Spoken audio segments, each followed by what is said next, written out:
আমি কোনাঘাটাপাৰা উচ্চ মাধ্যমিক বিদ্যালয়ৰ সন্মুখত আজি প্ৰতিবাদী কাৰ্যসূচী ল'বলৈ বাধ্য হৈছোঁ কাৰণ এই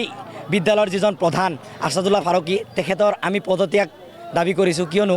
তেখেতে শিক্ষা ক্ষেত্ৰখনক কোনো ধৰণৰ গুৰুত্ব আৰোপ নকৰি আমাৰ অঞ্চলৰ যিসমূহ ছাত্ৰ ছাত্ৰী আছে তেখেতসকলৰ শৈক্ষিক ভৱিষ্যতৰ প্ৰতি কোনো নজৰ নাৰাখি তেখেতসকল ব্যস্ত খালি শিক্ষা ক্ষেত্ৰ বিদ্যালয়খনৰ বিদ্যালয়সমূহৰ যিসমূহৰ পৰা ধন তেখেতসকলে লাভ কৰিব সেইসকল বস্তুৰ ওপৰত গুৰুত্ব প্ৰদান কৰে। আজি আমি বিদ্যালয় প্ৰধানজনৰ পদত্যাগ বিচাৰিছোঁ এই কাৰণে যে আমাৰ এই অঞ্চলৰ শৈক্ষিক এটা ভাল জাগৰণ হ'ব লাগে আৰু শিক্ষা বিদ্যালয়খনৰ ভাল এটা ফলাফল হ'ব লাগে। আমি ঊৰ্ধ্বতম কৰ্তৃপক্ষকো আবেদন জনাইছোঁ যে আজিৰ এই প্ৰতিবাদী কাৰ্যসূচীৰ জৰিয়তে তেখেতে আছাদুল্লাহ ফাৰুকী ডাঙৰীয়াই তেখেতৰ নৈতিক দায়িত্ব স্বীকাৰ কৰি পদত্যাগ কৰক আৰু আমাৰ অঞ্চল মুক্ত কৰক। ধন্যবাদ। আমাৰ ইয়াত অভিভাৱক ৰাইজ আছে আমাৰ কোনাঘাটা উচ্চ মাধ্যমিক বিদ্যালয়ৰ আৰু আমাৰ সংগঠনৰ ব্যক্তিসকল আছে। আমাৰ দাবী স্পষ্ট যে আমি বহুদিন সহ্য কৰিছোঁ। আমাৰ পূৰ্বপুৰুষসকলে নিজৰ ভূমি দান দি আমাৰ ইয়াত এটা শিক্ষা অনুষ্ঠান গঢ় লৈ উঠিছিল আৰু সেই শিক্ষানুষ্ঠান আজি চৰকাৰী হৈছে, চৰকাৰী সা সুবিধা যথেষ্ট দিছে, কিন্তু আমাৰ একমাত্ৰ এইজন বিদ্যালয় প্ৰধান আছাদুল্লাহ ফাৰুকী ডাঙৰীয়াৰ মইমতালি আৰু কোনো ধৰণৰ পৰিকল্পনা নোহোৱাৰ কাৰণে আমাৰ এই শিক্ষা অনুষ্ঠানটো লাহে লাহে ধ্বংসমুখলৈ পথ মেলিছে। তেখেতৰ শিক্ষাৰ প্ৰতি কোনো ধৰণৰ গুৰুত্ব নাই, তেখেতৰ মানে ছাত্ৰ ছাত্ৰীৰ প্ৰতি কোনো আন্তৰিকতা নাই, বা আমাৰ এই অভিভাৱক ৰাইজৰ প্ৰতি তেখেতৰ যি চৰকাৰে দায়িত্ব দিছে, তেখেতক যি চৰকাৰে দৰমহা দিয়ে সেই দৰমহাৰ লৈ যে তেখেতে দায়িত্ব পালন কৰিব লাগে আমাৰ ছাত্ৰ ছাত্ৰীসকলক শিক্ষাদান দিবৰ কাৰণে তেখেতসকলে প্ৰশাসনিকভাৱে চেষ্টা হাতত ল'ব লাগে, তেনেকুৱা চেষ্টা তেখেতৰ হাতত কোনো দেখা নাই। তেখেতৰ ওলোটাই তেখেতৰ অসভ্য আচৰণ, কোনোবা অভিভাৱক তেখেতৰ তাত কোনো ধৰণৰ অভিযোগ বা কোনো কথা যদি ক'বলৈ আহে তেখেতে সেই অভিভাৱকজনক বিভিন্ন ধৰণে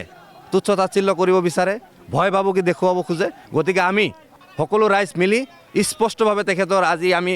নিষিদ্ধ ঘোষণা কৰিছোঁ যে যেতিয়ালৈকে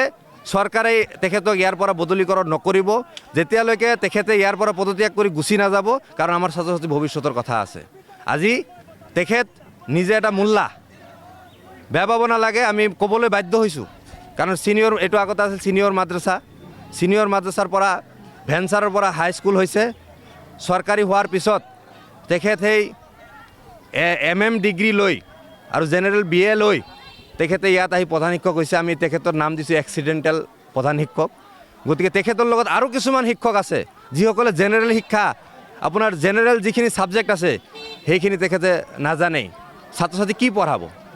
কিন্তু তেখেতে ৰাখি থৈছে এটা মাত্ৰ কমিশ্যনৰ অংকত। কাগজে কলমে এই কোনাঘাটা উচ্চতৰ মাধ্যমিক বিদ্যালয়ত শিক্ষাদান ঠিকেই চলি আছে, কিন্তু আপুনি কাৰ্যক্ষেত্ৰত যদি আপোনালোকে ভিতৰত সোমাই বা ছাত্ৰ ছাত্ৰীসকলক সোধে, এতিয়ালৈকে আধা পাঠ্যক্ৰম 6-7 মাহ পাৰ হৈ গৈছে, আধা পাঠ্যক্ৰমে হোৱা নাই। তাৰ মূল কাৰণ হৈছে আমাৰ ইয়াৰে বহু শিক্ষক আগতে ছিনিয়ৰ মাদ্ৰাছাৰ শিক্ষক আছিল, মাদ্ৰাছা শিক্ষাৰে শিক্ষিত তেখেতসকল চাৰ্টিফিকেট প্ৰাপ্ত শিক্ষক, কিন্তু এতিয়া যেতিয়া উচ্চ মাধ্যমিক শিক্ষা অনুষ্ঠানলৈ হৈছে উন্নতিকৰণ হৈছে, তাৰপিছত তেখেতসকলক যে বদলি কৰিব লাগে চৰকাৰে সেই ব্যৱস্থা লোৱা নাই। অসমৰ মাননীয় মুখ্যমন্ত্ৰী ডাঙৰীয়াই বহুত ডাঙৰ ডাঙৰ কথা কৈ থাকে যে আমাৰ ইয়াত মাদ্ৰাছাসমূহ বন্ধ হ'ব লাগে, আমি মাইনৰিটিসকলকো আমি উচ্চ শিক্ষাৰে শিক্ষিত কৰিব খোজোঁ, কম্পিউটাৰ শিক্ষা। আমিতো ইয়াত কাৰ্যক্ষেত্ৰত একো দেখা নাই। সেই আগৰ ছিনিয়ৰ মাদ্ৰাছাৰ যিখিনি শিক্ষক আছিল, এৰাবিক শিক্ষক, সেইখিনি ইয়াত ৰাখি থৈছে আৰু তাৰ কাৰণে আমাৰ ছাত্ৰ ছাত্ৰী শিক্ষাৰ পৰা বঞ্চিত হৈ আছে। গতিকে এইখিনি খোজ খবৰ আমাৰ শিক্ষা বিভাগে ৰাখিছে নে নাই? তো আমি এটা অনুমান হৈছে যে শিক্ষা বিভাগ আৰু এইজন প্ৰধান শিক্ষকে মেনেজ হৈছে যে এই কথাখিনি যাতে বাহিৰত গম নাপায়, তাৰ কাৰণে তেখেত দৰ্জা বন্ধ কৰি থয়, তেখেতে বিভিন্নজনে ভয় ভাবুকি দিয়ে। আমি গোপন সূত্ৰে গম পাইছোঁ যিসকলে আগত ছিনিয়ৰ মাদ্ৰাছাৰ শিক্ষক আছিল তেখেতসকলে যি দৰমহা পাই আছে তাৰ মোটা অংকৰ কমিশ্যন এইজন প্ৰধান শিক্ষকে গ্ৰহণ কৰি আছে, আৰু সেই কমিশ্যন গ্ৰহণৰ কাৰণেই তেখেতে ইয়াৰ পৰা আমাৰ যে জেনেৰেল শিক্ষক লাগে এই শিক্ষকখিনি ট্ৰেন্সফাৰ দি ভাল শিক্ষক আমাৰ এই হাইস্কুলত লাগে, এই কথাটোকে তেখেতে মানে উত্থাপন নকৰে, তেখেতে এই কথাখিনি নিলিখে। ওলোটাই তেখেতে আমাৰ যি নিৰহ ৰাইজ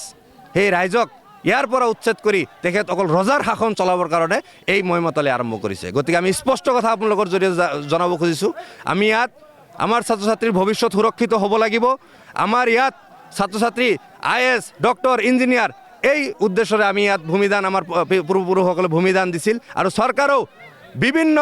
বহুত টকা ইয়াত খৰচ কৰি আছে আমাৰ ছাত্ৰ ছাত্ৰীৰ শিক্ষা সুৰক্ষিত কৰাৰ কাৰণে কিন্তু এইজন প্ৰধান শিক্ষক থকাৰ কাৰণে আমি কোনো দিশতে আমি উন্নতি কৰিব পৰা নাই ওলোটাই আমাৰ মানুহকে ইয়াতে বেয়া সজাব খুজি আছে যে এই অঞ্চলৰ ৰাইজ বহুত বেয়া তেখেতক আমি টৰ্চাৰ কৰোঁ এই কথা তেখেতে ক'ব খোজে গতিকে আমি এই অঞ্চলৰ ৰাইজ শান্তিপ্ৰিয় ৰাইজ আমি গণতান্ত্ৰিক প্ৰতিবাদত বহিছোঁ তেখেতৰ প্ৰৱেশ নিষিদ্ধ কৰিছোঁ আৰু যেতিয়ালৈকে চৰকাৰে আমাৰ দাবীসমূহ মানি নল'ব আমাৰ অভিভাৱক ৰাইজৰ দাবীসমূহ মানি নল'ব তেতিয়ালৈকে আমাৰ এই আন্দোলন চলি থাকিব আৰু আপোনালোকৰ জৰিয়তে আৰু এটা কথা স্পষ্টকৈ আমাৰ আছাদুল্লাহ ফাৰুকী ডাঙৰীয়াক কৈ দিব খুজিছোঁ আপুনি ৰজা নহয় আপুনি আমাৰ টেক্সৰ পইচাৰে এজন চৰকাৰী কৰ্মচাৰীহে এই কথা আপুনি পাহৰি যাব নালাগে আৰু এই কথা আপোনাক উনিকে দিয়াৰ কাৰণে আমি প্ৰতিবাদত বহিছোঁ যেতিয়ালৈকে আপুনি আপোনাৰ নিজৰ দায়িত্ব স্বীকাৰ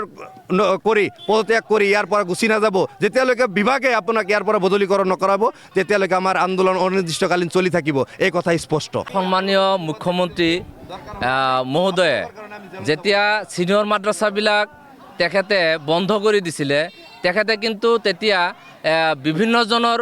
প্ৰতিক্ৰিয়াৰ সন্মুখীন হৈছিলে আৰু তেখেতে তেতিয়া জবাব দিছিলে যে নাই আমি এটা জাতি এই ছিনিয়ৰ মাদ্ৰাছাৰ জৰিয়তে পিছুৱাই গৈ আছে গতিকে সেই জাতিটোক আগুৱাই অনাৰ কাৰণেহে প্ৰচেষ্টা লৈছোঁ ছিনিয়ৰ মাদ্ৰাছাসমূহ বন্ধ কৰি ইয়াত আমি শিক্ষক ভাল বিজ্ঞান শিক্ষক নিযুক্তি দিম ইংৰাজীৰ শিক্ষক নিযুক্তি দিম গণিতৰ শিক্ষক নিযুক্তি দিম দি পেলাই এই মুছলমানৰ যিবিলাক ল'ৰা ছোৱালী আছে তেওঁলোকক আমি ডক্টৰ বনাম ইঞ্জিনিয়াৰ বনাম এনেকুৱা ভাল ভাল বিভাগত তেওঁলোকে চাকৰি পাব এনেকুৱা ধৰণৰ উদ্দেশ্য লৈহে ছিনিয়ৰ মাদ্ৰাছা বন্ধ কৰিছিল আজি পৰিতাপৰ বিষয় এই কোনাকাটাপাৰা ছিনিয়ৰ মাদ্ৰাছাখন 2022 চনতে আহি আপোনাৰ হাইস্কুল হ'ল কিন্তু আজি পৰ্যন্ত সেই মোল্লা শিক্ষকবিলাকেই পঢ়াই আছে আৰু প্ৰধান শিক্ষকজনো মোল্লা তেখেতৰ কোনো ধৰণৰ সাধাৰণ তেখেতৰ ডিগ্ৰী নাই এজন মোল্লা শিক্ষকে কেনেকৈ এটা হাইস্কুল চম্ভালিব গতিকে মই মাননীয় মুখ্যমন্ত্ৰী মহোদয়ক অনুৰোধ জনাইছোঁ আপোনাৰ যিটো